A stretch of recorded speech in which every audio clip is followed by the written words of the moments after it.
welcome to ETX's market reports. Plenty to go on this week. Despite the short trading week, there does seem to be a raft of news out, certainly this morning. On the corporate front, we've had Barclays reporting their first quarter earnings. They came in lower than analysts expected. They're doing particularly badly on the investment banking side, and certainly Bob Diamond did indicate a little while back that their return on equity was going to be lower than the previous 18%, down to 13%. So they seem to be struggling on that front.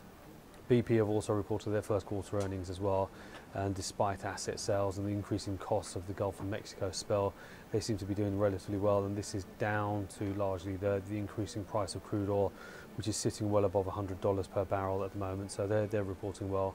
Arm Holdings, they're down this morning, but they have reported ahead of analyst expectations. Their earnings per share, their profits are way up as well. They do expect normal seasonality going forward as well. Their first quarter was very good on the back of iPhones and iPads, etc. So they have reported well, but it's back to business as usual going forward. Later out this morning, we've got the GDP figures for the UK. They're expected at 0.5%. They were previously down 0.5%, but if they do come in at 0.5%, then that basically means that the UK economy has traded water for the last 6 months or so and gone nowhere. So we're looking for a figure way above that if we're going to see a sustainable recovery for the UK market. Otherwise, we could run the risk of dipping back into recession. Just small snippets of news out as well. Johnson & Johnson are paying around about $21 billion for Synthesis as well. S&P have cut Japan's sovereign debt ratings.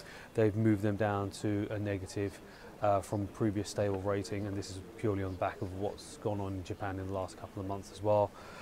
From the brokers, we've got Reckitt Benckiser as a buy from Citigroup.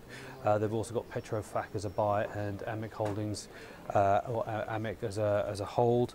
Barcap have covered ITV. They've moved them down to a reduce, and Logica has been raised by Goldman Sachs on the back of earnings going forward, and they've been raised from the neutral as well. That's largely it. Thank you very much.